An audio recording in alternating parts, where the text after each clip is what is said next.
Item ಯಾವುದೇ ಇರಲಿ try ಮಾಡಿ ಆಚಿ ಚಿಕನ್ ಮಸಾಲಾ. ತೀವ್ರಗೊಂಡಿದೆ ಗೆಜ್ಜಲಗೆರೆ ಗ್ರಾಮಸ್ಥರ ಹೋರಾಟ.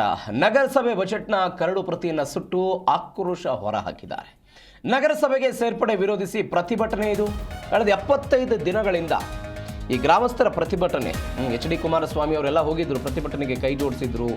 ಚಲವಾದಿ ನಾರಾಯಣ ಸ್ವಾಮಿ ಅವರು ಹೋಗಿದ್ರು ಈ ಪ್ರತಿಭಟನೆಗೆ. ನಗರಸಭೆಗೆ ಗೆಜ್ಜಲಗೆರೆಯನ್ನ ಸೇರಿಸಬಾರದು ಅಂತ ಈ ನಗರಸಭೆಗೆ ಸೇರ್ಪಡೆ ವಿರೋಧಿಸಿ ಪ್ರತಿಭಟನೆ 75 ದಿನಗಳಿಂದ ಆಗ್ತಾ ಇದೆ. ಇದೀಗ ನಗರಸಭೆಯ ಬಜೆಟ್ನ ಕರಡು ಪ್ರತಿಯನ್ನು ಸುಟ್ಟು ಆಕ್ರೋಶವನ್ನು ಹೊರಹಾಕಿದ್ದಾರೆ. ಕರಡು ಪ್ರತಿಯನ್ನು ಹರಿದು ಬೆಂಕಿ ಹಚ್ಚಿ ತಮ್ಮ ಆಕ್ರೋಶವನ್ನು ಹೊರಹಾಕಿರೋದು ಮದ್ದೂರು ತಾಲೂಕಿನ ಗೆಜ್ಜಲಗೆರೆ ಗ್ರಾಮಸ್ಥರಿದು. 75 ದಿನಗಳಿಂದ ಇವರೆಲ್ಲ ಹೋರಾಟ ಮಾಡ್ತಿದ್ದಾರೆ. ಇದೀಗ ಮದ್ದೂರು ನಗರಸಭೆಯಾದ ಬಳಿಕ ಮೊದಲ ಬಜೆಟ್ ಮಂಡನೆ ಆಗಿದೆ. ಜಿಲ್ಲಾಧಿಕಾರಿ ನೇತೃತ್ವದಲ್ಲಿ ಇತ್ತೀಚೆಗೆ ವಾರ್ಡ್ಗಳ ನಿಗದಿ ಬಜೆಟ್ ಮಂಡನೆ. ಇದೀಗ ಆಕ್ರೋಶ ದೃಶ್ಯದಲ್ಲಿ ನೋಡ್ತಾ ಇದ್ದೀರಿ. ಗೆಜ್ಜಲಗೆರೆ ಹಾಗೂ ಇನ್ನಿತರೆ ಗ್ರಾಮ ಪಂಚಾಯಿತಿಗಳನ್ನು ನಗರಸಭೆಯಾಗಿ ಮಾರ್ಪಡಿಸಿರುವ ವಿಷಯವೇ ಸೇರ್ಪಡೆಯೇ ಕಾನೂನು ಬಾಹಿರ ಆಗಿರೋದ್ರಿಂದ ಅಲ್ಲಿಂದ ನಡೀತಕ್ಕಂಥ ಎಲ್ಲ ಚಟುವಟಿಕೆಗಳನ್ನು ನಾವು ಖಂಡಿಸ್ತೀವಿ, ವಿರೋಧಿಸ್ತೀವಿ. ಇಡೀ ಗ್ರಾಮದ ಸಮಸ್ತ ಬಂಧುಗಳು ಕೂಡ ಯಾವುದೇ ಕಾರಣಕ್ಕೂ ಪಂಚಾಯಿತಿಯನ್ನು ನಗರಸಭೆ ಅನ್ನುವ ಪದಕ್ಕೆ ಒಳಪಡಿಸೋದಕ್ಕೆ ಸಾಧ್ಯನೇ ಇಲ್ಲ ಅಂತೇಳಿ ಮಾನ್ಯ ಜಿಲ್ಲಾಧಿಕಾರಿಗಳು ಹೊರಡಿಸಿರುವ ಈ ಕರಡು ಪ್ರತಿಯನ್ನ ಇವತ್ತು ಸುಟ್ಟಾಡ್ತಾ ಇದ್ದೀವಿ. ಚಲೋ ಬನ್ನಿ ಯಶೋಧ ಬಂದಿತ್ತು ಹಿಂದಕ್ಕೆ ನೀನು.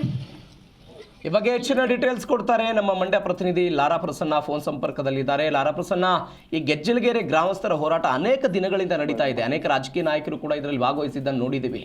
ಈಗ ಏನು ಬೇಡಿಕೆ, ಎಲ್ಲಿಗೆ ಬಂತಿದ್ದು? ಹೌದು ಪ್ರವೀಣ್, ಏನು ಗೆಜ್ಜಲಗೆರೆ ಈಗಾಗಲೇ 94ನೇ ದಿನದ ಹೋರಾಟವನ್ನ ಕೂಡ ಈಗ ಮಾಡ್ತಾ ಇರುವಂತದ್ದು. ಏನು ನಗರಸಭೆಗೆ ಸೇರಿಸುವಂತ ವಿಚಾರವಾಗಿ ನಮಗೆ ನಗರಸಭೆ ಬೇಡ, ಗ್ರಾಮ ಪಂಚಾಯಿತಿಯಾಗಿ ಉಳಿಸಿ ಅಂತ ಹೇಳಿ ಕೂಡ ಆ ಒಂದು ಹೋರಾಟವನ್ನ ಕೂಡ ಮುಂದುವರಿಸಿರುವಂತದ್ದು. ಈಗಾಗಲೇ ಕೇಂದ್ರ ಸಚಿವರು ಸೇರಿದಂತೆ ಹಲವಾರು ನಾಯಕರುಗಳು ಕೂಡ ಈಗ ಆ ಒಂದು ಪಂಚಾಯಿತಿಗೆ ಭೇಟಿಯನ್ನು ನೀಡಿ ಪ್ರತಿಭಟನೆಗೆ ಬೆಂಬಲವನ್ನ ಕೂಡ ವ್ಯಕ್ತಪಡಿಸಿ ಹೋದ್ರು ಕೂಡ ಜಿಲ್ಲಾಧಿಕಾರಿಗಳು ಕೂಡ ಉಸ್ತುವಾರಿ ಸಚಿವರ ನೇತೃತ್ವದಲ್ಲಿ ಬಂದಿದ್ರು. ಆದ್ರೂ ಕೂಡ ಅವರು ಏನೋ ಒಂದು ಮೊನ್ನೆ ಒಂದು ನಗರಸಭೆಯಲ್ಲಿ ಬಜೆಟ್ ಅನ್ನ ಮಂಡನೆ ಮಾಡೋದ್ರ ಮೂಲಕ ನಮಗೆ ಒಂದು ಇದನ್ನ ಅವರ ಕೊಟ್ಟ ಮಾತನ್ನ ಮುರಿದಿದ್ದಾರೆ ಅಂತ ಹೇಳಿ ಕೂಡ ಏನು ಬಜೆಟ್ ನ ಕರಡು ಪ್ರತಿಗಳನ್ನ ರೈತ ನಾಯಕಿ ಸುನಂದ ಜಯರಾಮ್ ನೇತೃತ್ವದಲ್ಲಿ ರಸ್ತೆಯಲ್ಲಿ ಸುಟ್ಟು ಒಂದು ಧಿಕ್ಕಾರವನ್ನ ಕೂಡ ಹಾಕಿರುವಂತ ಘಟನೆ ಕೂಡ ಜರುಗಿರುವಂತದ್ದು. Okay Lara Prasanna, thank you ನಿಮ್ಮೆಲ್ಲ ಡೀಟೇಲ್ಸ್ಗೆ. ಪಂಚಾಯಿತಿಯನ್ನು ನಗರಸಭೆಗೆ ಸೇರಿಸಿದ ಶಾಸಕರ ನಿಲುವಿಗೆ